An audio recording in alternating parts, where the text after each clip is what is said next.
आताच्या घडीची breaking news अशी येऊन आली की परतवाडा ज्यात मोठ्या प्रमाणात फोटो आणि व्हिडिओ व्हायरल झाले त्या प्रकरणातील सदर तरुणाले पोलिसांनी अटक केली असल्याची एक खात्रीशीर बातमी येतात. तशा पद्धतीचं एक प्रसिद्धीपत्रकही पोलीस डिपार्टमेंटच्या माध्यमातून सध्या आता प्रसारित करण्यात आलं आहे. विविध संघटना, स्थानिक आमदार, स्थानिक खासदार यानं याविषयी प्रश्न उचलला आहे. मोठ्या प्रमाणात महिलाही या प्रकरणात आक्रमक झाले असून आता त्या तरुणाला अटक केली असून यातून नवीन काय खुलासा होते हा येणारा टाईम सांगेल. पण सदर तरुणाला अत्यंत गुप्त ठिकाणी ठेवलं असल्याची ही प्राथमिक माहिती ही गावरान 90च्या हाती आली आहे. सदर प्रकरणावर सन्माननीय विशाल आनंद साहेब काय बोलतात हे आपण ऐका. अश्लील व्हिडिओ व्हायरल होत आहेत. आता नुकतंच अमरावती ग्रामीण घटकातील परतवाडा पोलीस स्टेशन अंडरमध्ये काही अश्लील व्हिडिओ प्रसारित होत आहे लोकल सोशल मीडिया ग्रुप्समधून, असं आम्हाला इन्फॉर्मेशन भेटली होती. तर नंबर वन, आम्ही त्यांची दखल घेऊन इमिडिएटली महाराष्ट्र सायबरला संपर्क केली आणि जे काही व्हिडिओ आणि फोटोज ते प्रसारित होत आहे ते इमिडिएटली डिलीट करून ते टेकडाऊन करायची जे रिक्वेस्ट आहे आम्ही टाकलेली आहे. Number one. नंबर टू, ते व्हिडिओमध्ये ते अक्यूज्ड जे आहे ते कोण आहे त्यांची पण आम्ही ओळख पटण्यासाठी प्रयत्न केली. अँड दॅट पर्सन जे व्हिडिओमध्ये ते मुलगा जे आहे त्यांना आम्ही आयडेंटिफाय केलेली आहे. Number two.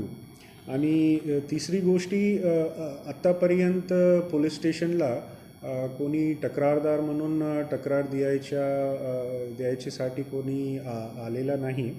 आणि उलट आम्ही लोकल पोलीस स्टेशनकडून जे विक्टिम्स आहे त्यांच्या फॅमिलीला संपर्क केली की जर तुम्हाला काही तक्रार द्यायची आहे तर तुम्ही पोलीस स्टेशन येऊ शकतो, किंवा जर तुम्हाला असं वाटत आहे तर आम्ही आमच्या लेवलला एक महिला अधिकारी, एक महिला टीमसोबत साधा गणवेशाने तुमच्या म्हणजे विक्टिमच्या घरी आम्ही विक्टिमचं स्टेटमेंट घेण्यासाठी पाठवू शकतो. घरी नाही तर तिसरी एखादा न्यूट्रल जे लोकेशन म्हणतो तिथे पण आम्ही पाठवण्यासाठी आम्ही रेडी आहे. ते काय द इम्पॉर्टंट म्हणजे द रिझन बिईंग, ते जे व्हायरल होत आहे ते मोठी गोष्ट आहे.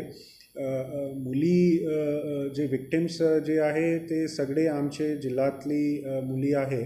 आणि आता मुलीची शोषण जर तसा काही निदर्शनात आला तर आमचीवर जबाबदारी आहे की पूर्णपणे त्यांना एक सपोर्टिव्ह एन्व्हिरॉन्मेंट क्रिएट करून त्यांना मदत करायची आणि जे अक्यूज्ड जे आहे त्यांच्यावर कठोर ते कठोर लीगल कारवाई करायची आमची जबाबदारी आहे. तर मी मीडिया कडून विनंती करतो विक्टिम किंवा विक्टिमचे फॅमिली मेंबर्सला की जे झाली ते इट इज एंटायरली बॅड. पण जर तुम्ही FIR जर दिली तर ऑब्वियसली आम्ही लीगल पद्धतीने जे कारवाई करायची आहे आम्ही 100% करणार. आणि मोस्ट इम्पॉर्टंटली विक्टिम आणि विक्टिमचे फॅमिली मेंबर्सची ओळख जी आहे आम्ही कॉन्फिडेन्शियल ठेवणार. आणि 100% दिस इज माय रेस्पॉन्सिबिलिटी की त्यांचे मुलीचे नाव किंवा त्यांचे फॅमिलीचे नाव किंवा त्यांची ॲड्रेस जे काही आहे ते कॉन्फिडेन्शियल ठेवणार. तर दिस इज वन रिक्वेस्ट.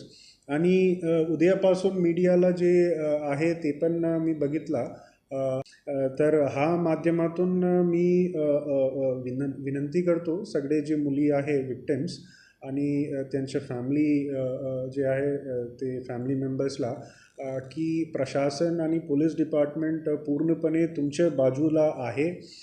इररेस्पेक्टिव्ह ऑफ की ती मुलीची वय किती आहे, ते कोणसे ग्रुपचे आहे, एक्सेट्रा एक्सेट्रा, दॅट इज इमॅटेरियल. फक्त एकच गोष्टी आहे की मुली आहे त्यांच्यावर शोषण झाला आणि 100% जे अक्यूज्ड आहे त्यांच्यावर कारवाई करायची आहे. दिस इज द प्रायमरी गोल.